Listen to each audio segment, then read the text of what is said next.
várias cadeiras vazias, alguns irmãos me avisaram que hoje estariam trabalhando como mesário. A Liz, o David William,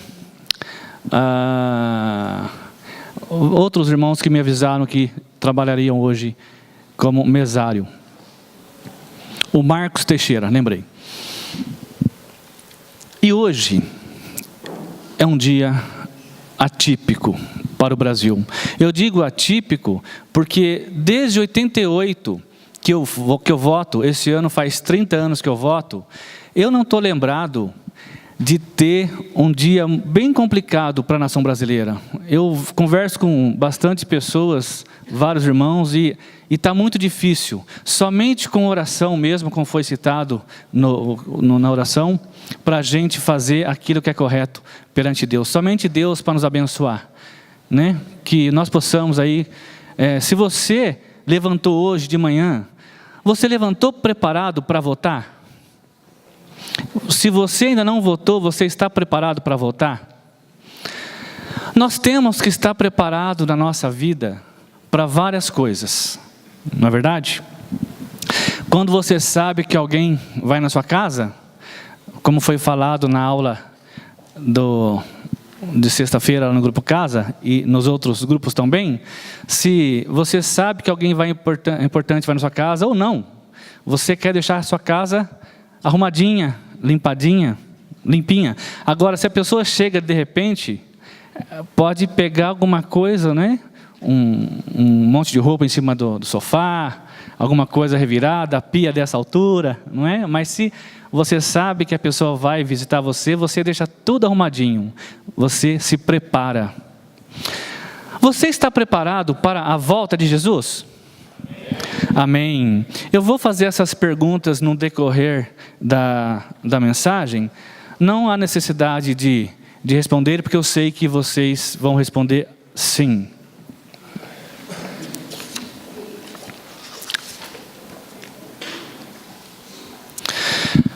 Talvez nós que estamos vivos, a qualquer momento, nós podemos ouvir um som de uma trombeta que nós não ouvimos ainda. Talvez nós estejamos andando na rua, no mercado, ou aqui mesmo, reunido como irmãos. Nós vamos ouvir um barulho estrondoso, um barulho maravilhoso, um barulho que todos que estão aqui querem ouvir. Você está preparado para ouvir esse barulho?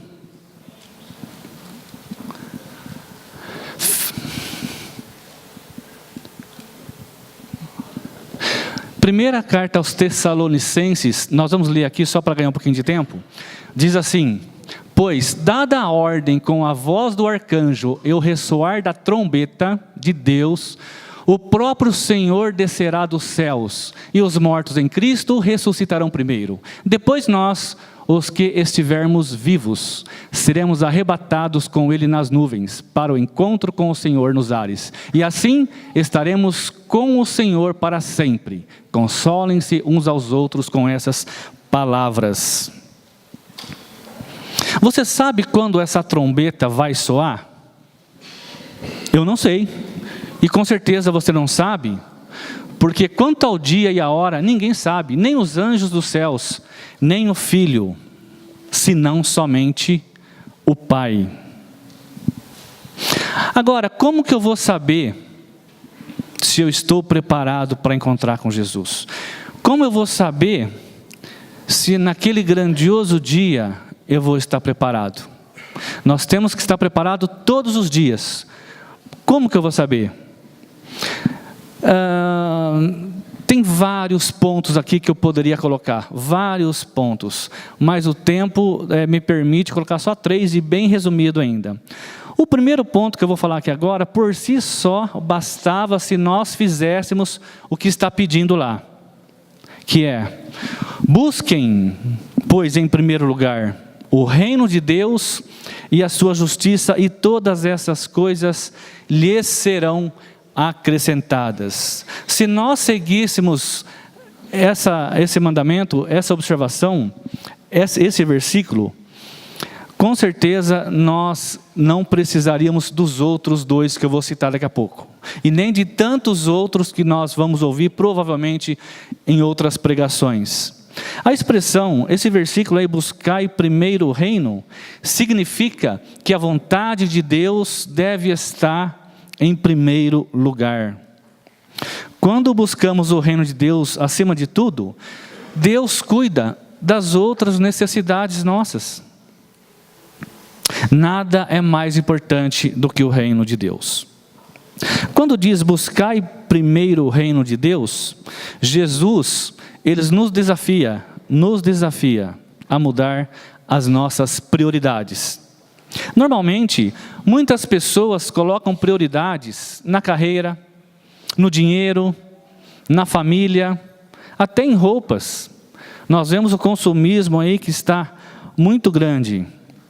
Mas existe algo muito mais importante do que tudo isso: o reino de Deus. E o rei, nós sabemos que é a figura central de qualquer reino.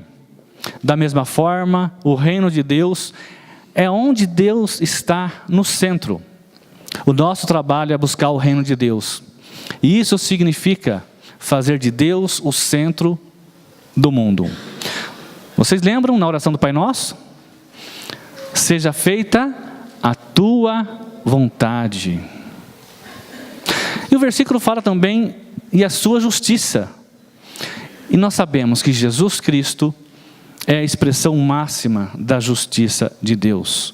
Ele veio para levar o nosso castigo, cumprindo a lei e estabelecendo uma nova justiça baseada na fé. Em Romanos 3, do 21 ao 24 diz: mas agora se manifestou uma justiça que provém de Deus, independente da lei, da qual testemunham a lei e os profetas, justiça de Deus mediante a fé em Jesus Cristo.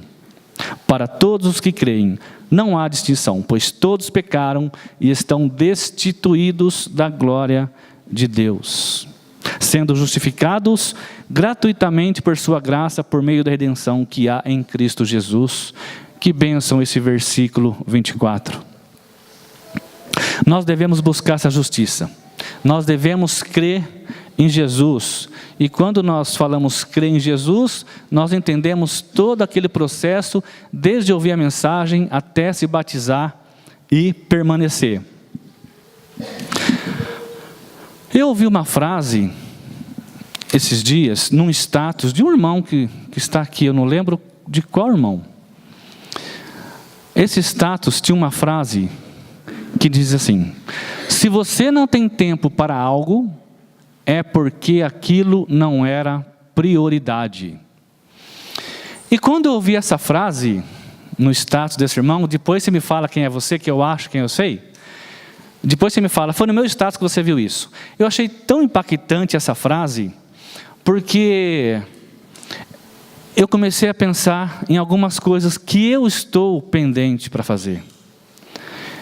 E eu associei com buscar o reino em primeiro lugar, e juntei com essa frase, eu pensei, eu estou em falta. E vocês sabem, irmãos, que a pregação não é só para vocês, é para todos nós.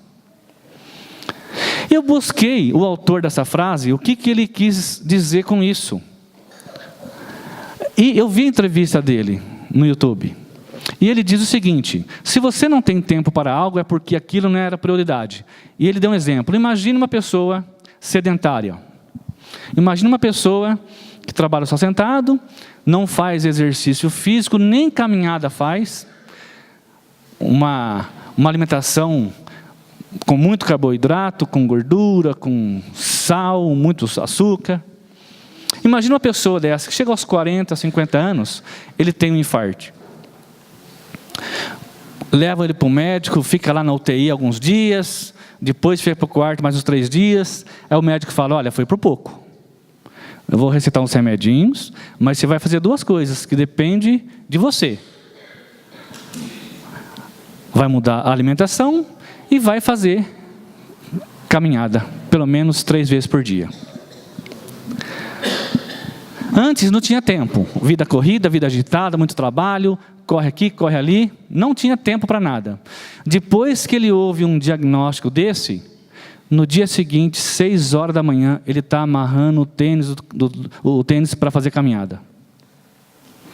Agora ele vai arrumar tempo para isso. E eu comecei a analisar isso, falei, se alguém vai me oferecer um valor em dinheiro que eu estou precisando, emprestado, uma quantia razoável, e essa pessoa fala, olha Márcio, você está precisando de tantos R$1.000 aí, eu posso te emprestar esse dinheiro, você paga aí em 30 vezes, sem juro, não esquenta com dinheiro não. Aí eu fico feliz, aí ele fala assim, só que você tem que buscar esse dinheiro. Eu moro na região oeste, ele mora na região leste. Eu não penso 2 vezes. Eu corro Campinas inteirinha e vou lá na casa dele e pego esse dinheiro.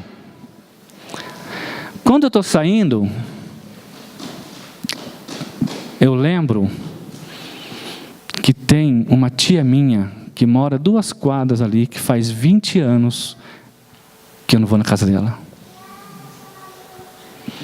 Não sei se isso vai servir para alguém aqui. Aí eu penso, meu interesse foi prioridade. Minha tia, irmã da minha mãe, 80 anos de idade, faz 20 anos que eu vim aqui, e agora eu vim aqui para buscar um dinheiro. Se você não tem tempo para algo, é porque aquilo não era prioridade. Se você tem 2 eventos para ir, um na igreja e um que não é da igreja, preste bem atenção, irmãos. Cada um sabe da sua vida, ok? É você que vai analisar aonde você vai. Eu sempre sugiro 2 perguntas para você fazer para você mesmo. Se fosse Jesus, qual dos 2 eventos ele iria? Se Cristo voltasse hoje, aonde seria melhor eu estar? Lá ou aqui? Se você fizer essas 2 perguntas, talvez vai te ajudar a te direcionar aonde você deva ir. Você está preparado então para a volta de Jesus? Primeiro nós vimos, buscai o reino em primeiro lugar. Mas eu quis colocar uma coisa aqui agora, que nós vamos falar, como diz o irmão aí, é igualzinho, mas é diferente. Eu coloquei assim, o primeiro foi, temos que buscar o reino em primeiro lugar. Se nós conseguirmos fazer isso, ótimo. Mas eu coloquei o segundo aqui, que é igual, mas é diferente. Nós temos que querer buscar o reino em primeiro lugar. Nós temos que ter esse desejo no coração. Eu lembro que minha mãe falava, Márcio, vai no mercado comprar um sabão em pó. Eu ia. Mas eu queria ir. Meus amigos jogando bola na rua ou no campinho, eu tinha que sair de lá. Pessoal, põe no meu lugar e venho já. Vocês acham que eu queria ir lá em casa, pegar o dinheiro no mercado, comprar um sabão em pó? Não queria, mas eu ia. Portanto, eu coloquei que nós temos que querer buscar o reino em primeiro lugar. O Michael leu a passagem em Mateus 25, do 1 ao 13. Interessante que nós lemos essa passagem, no versículo 1 diz que todas elas tinham candeias. Todas elas foram até o local para se encontrar com o noivo. Se você reparar no versículo 8, todas elas tinham óleo.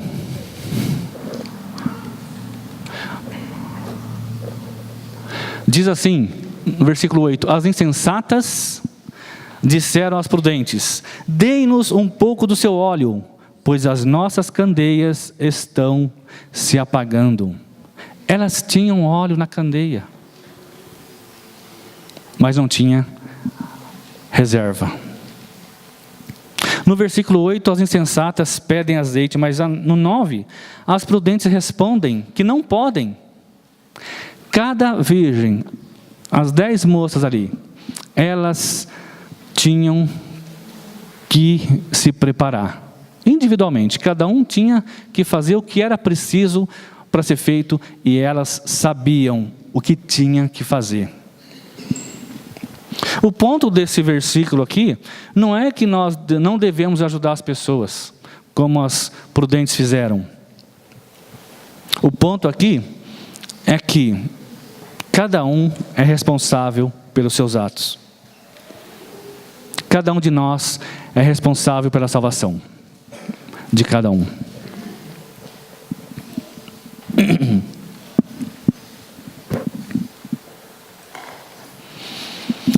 Efésios 5,18 diz: não se embriaguem com vinho que leva à libertinagem, mas deixem-se encher pelo Espírito. Irmãos, nós não podemos ter só um pouquinho, nós temos que nos encher do Espírito.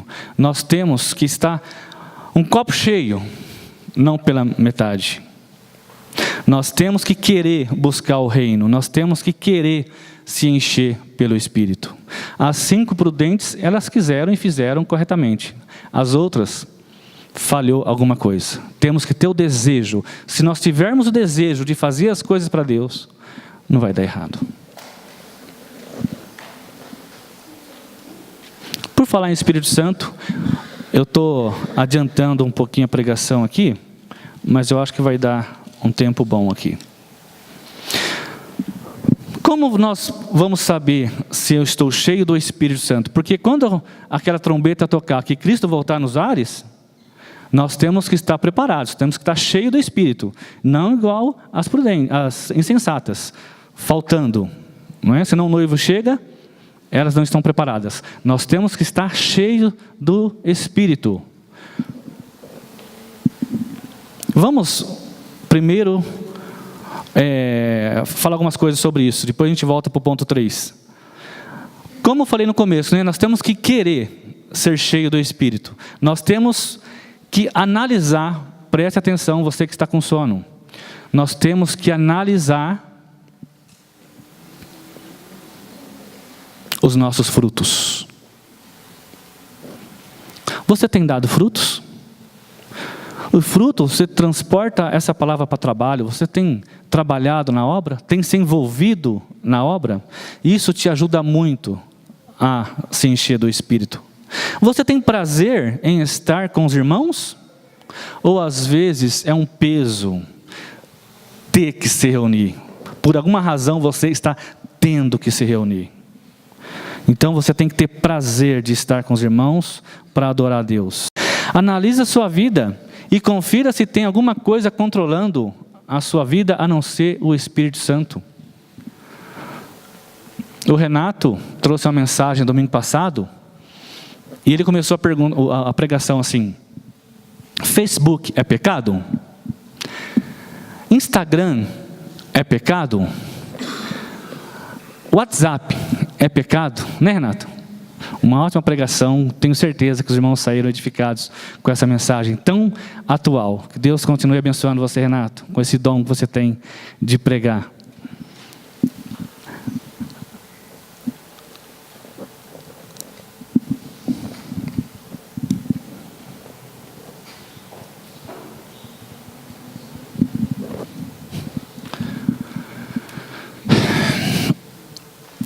Esse vinho que está aqui, não se embriaguem com vinho, nós podemos trocar por várias coisas hoje. Isso que eu acabei de falar, isso está dominando a sua vida? Entre tantas outras coisas.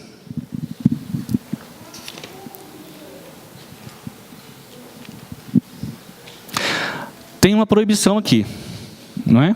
Não vos embriagueis. E tem uma ordem: enchei-vos do Espírito. O embriagado está sendo controlado pelo vinho. Já o cheio do Espírito está sendo controlado pelo Espírito. Então esse vinho pode ser WhatsApp, Facebook, pode ser ira, pode ser orgulho, dinheiro, trabalho, vaidade, pode ser pornografia, pode ser adultério e vai por aí. Tem muitas coisas que pode estar tomando a sua vida. Está dominando a sua vida. Encham-se, ou deixem-se encher pelo Espírito Santo. Outra coisa que eu queria falar aqui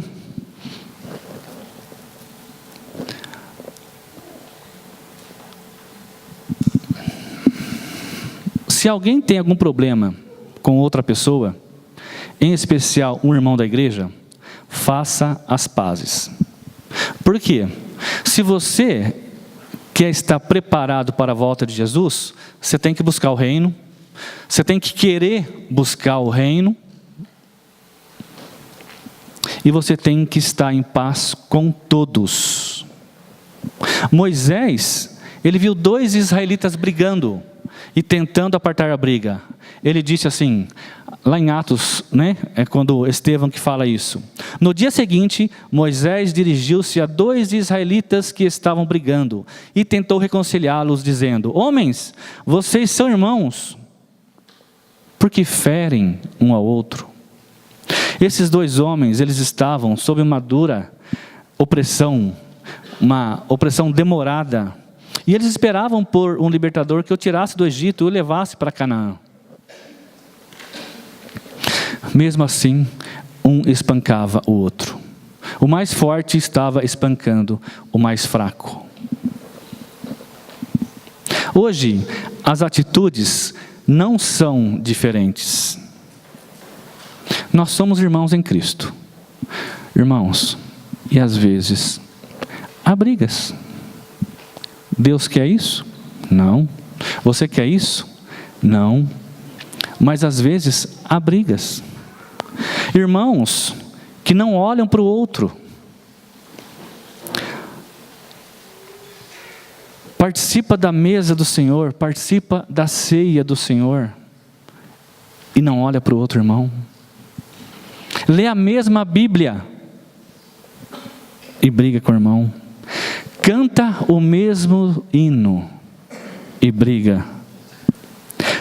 Tem o mesmo perdão, tem a mesma graça e briga. Prega o evangelho e briga. Está sob as mesmas tentações da carne e briga. É membro do mesmo corpo e briga. A pergunta de Moisés, citada por Estevão pouco antes de morrer, ainda é válida. Por que estão brigando? Temos que ficar atentos para não pensar assim: ah, Deus é bondoso, Ele perdoa. Ele é benevolente, Ele é paciente. Olha, se você tem alguma pendência com o irmão, não espere começar a aula dominical. No intervalo, chame esse irmão a sós e peça perdão. Conversa com esse irmão. Independente de quem esteja errado, faça as pazes. Se ele não te procura, procure ele. Às vezes nós podemos pensar assim: não vai ter problema não. Naquele grandioso dia, quando eu ver a trombeta, essas coisas que eu estou tendo aí, eu não estou procurando falar com o meu irmão, não quero conversar com ele, é ele numa porta ou na outra, mas Deus não vai olhar isso não. Isaías 55:8, pois os meus pensamentos não são os pensamentos de vocês, nem os seus caminhos são os meus caminhos, declara o Senhor. Espero que o que você está pensando seja correto. Espero que mesmo você brigando com alguém, não fazendo as pazes com alguém, naquele grandioso dia, os seus pensamentos sejam igual ao dele. Nesse ponto. Mas em Hebreus 12:14 diz: esforcem-se para viver em paz com todos e para serem santos. Sem santidade, ninguém verá o Senhor.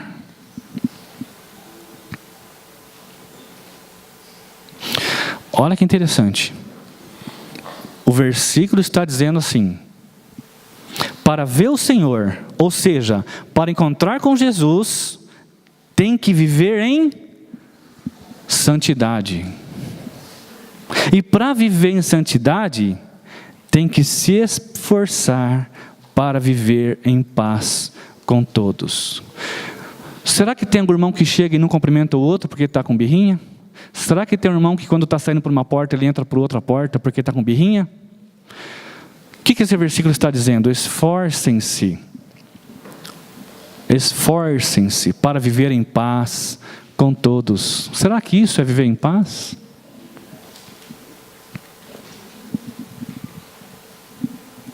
Você está se esforçando para viver em paz com seus irmãos? Você está se esforçando para reconciliar com seu irmão? Você está preparado para a volta de Jesus? Busque o reino em primeiro lugar. Tenha o desejo de buscar o reino em primeiro lugar. Procure viver em paz com todos, em especial com seu irmão. Eu já falei isso algumas vezes e vou falar aqui novamente, porque algumas pessoas não estavam na aula. É importantíssimo viver em paz com todos, com todos. Imagina você que vai em qualquer comércio, numa padaria, lavanderia, que seja, e você chega lá a um problema comercial. E nesse problema comercial, você perde a paciência com a pessoa, com o atendente. A pessoa perde a paciência com você, você perde a paciência com ele, você começa a ter uma discussão, e você chega até a falar a palavra torpe, Efésios 5:29, 4:29. Você ofende a pessoa. E fica aquele negócio chato, desagradável, você pega o seu troco, que seja, vai para casa. Aí você está aqui no domingo de manhã. Senhor meu Deus, quando eu maravilhado, fico a pensar. Aí ele olha para o lado. Nas obras de tuas mãos. Aquela pessoa que ele falou palavrão, está do lado dele. Está na frente dele. Temos que procurar viver em paz com todos. Nós temos que viver em paz. Não só porque nós corremos o risco de encontrar alguém aqui, que nós xingamos, maltratamos, mas porque nós temos que viver em paz com todos, porque Deus quer que nós vivemos em paz com todos. E tem o lado positivo. Não vou falar os nomes das irmãs, mas elas sabem quem que é. Alguns aqui sabem quem que é. Mas tinha uma irmã que uma vez estava preenchendo um papel, um documento, estava com dificuldade. Na verdade, deixa eu contar a história direito. Essa pessoa não era irmã ainda. Ela não era batizada ainda, ela estava lá preenchendo o papel. Ok? Não era batizada, não conhecia a igreja de Cristo ainda. Estava lá com dificuldade e tal. Aí sim, chegou uma irmã. Enquanto alguns estavam, nossa, que demora, não vai. Chegou uma irmã e falou, precisa de ajuda? Sim, preciso, estou aqui nervosa, não consigo preencher. Essa irmã, com todo amor, todo carinho, ajudou a preencher. Resolveu. Aí sim, essa pessoa que não era cristã ainda, que passou por esse momento difícil ali, né? Que já foi ajudado por uma irmã em Cristo, o Evangelho chegou até ela de uma maneira poderosa. Ela começou a congregar aqui no Guanabara. Hoje ela é nossa irmã em Cristo. E essa pessoa que não era cristã ainda, encontrou com a irmã que ajudou ela naquele dia. Olha que exemplo maravilhoso. Então tem os dois lados da moeda, não é? Nós não devemos tratar os outros bem porque nós vamos encontrar com essa pessoa aqui algum dia. Nós temos que tratar as pessoas bem porque Deus quer. Isso vai nos deixar preparados para a volta de Jesus. Busque o reino em primeiro lugar. Tenha o desejo de buscar o reino em primeiro lugar. E por último nós vimos, assim como eu falei que tem tantas outras coisas para colocar aqui, só coloquei esses três. Procure viver em paz com todos, em especial com o seu irmão. Vamos orar? Senhor nosso Deus e nosso Pai, Criador dos céus e da terra, é com grande alegria que nós chegamos na Tua presença. Chegamos, ó Pai, com os nossos corações alegres, porque o Senhor sempre está nos abençoando com a Tua palavra. Nós queremos, ó Pai, como sempre nós pedimos, que o Senhor seja o único que nos direcione, ó Pai. Que o único Rei de nossas vidas seja o Senhor. Que nós possamos, ó Pai, não só buscar, mas ter esse desejo de buscar. Nós não queremos vir aqui, ó Pai, buscar o reino por outros motivos. Nós queremos buscar porque nós queremos te adorar e nós queremos servir ao Senhor. Que todos possam, Pai, viver em paz, em comunhão, principalmente com os irmãos, ó Pai. Que nós possamos ter em nossos corações esse desejo que o Senhor tem, que todos tenham a paz, como nós acabamos de ler. Que nós possamos, ó Pai, fazer sempre o melhor. E que nós possamos, naquele grandioso dia, que soar a trombeta, que todos nós possamos ir para o céu. Que todos nós possamos estar preparados para ir morar com o Senhor. Que todos os outros pontos que não foram colocados aqui, que nós possamos meditar, que nós possamos buscar a vontade de Deus para nós, para que juntos vivamos eternamente com o Senhor. Obrigado, Pai, por esse momento que o Senhor está nos dando, que nós possamos ser abençoados pelo Senhor, no nome de Jesus, hoje e sempre. Amém.